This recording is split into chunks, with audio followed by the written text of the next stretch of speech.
So today I'm going to be teaching the one-day Indian cookery class. It's my favourite class to teach because it's a moment of inspiration for people in the class where they really get to learn the holy grail of how to use spices correctly and how to create flavour in food. It's about the methodology, so it doesn't matter where your journey is going to start. It's going to teach you everything you need to understand about how spices work and most of all the function of spices in recipes. So for this occasion we put flavour to one side, we understand the properties of the spices and we really get to understand and know them. We make various spice blends so that you can see how flavour profiles blend together.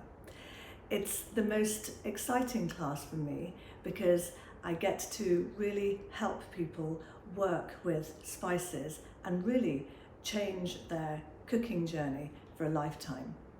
If you want to know more about the one-day Indian class, then give us a call at the Cooking Academy or drop me a message, Kumud@thecookingacademy.co.uk. I'd be delighted to talk to you.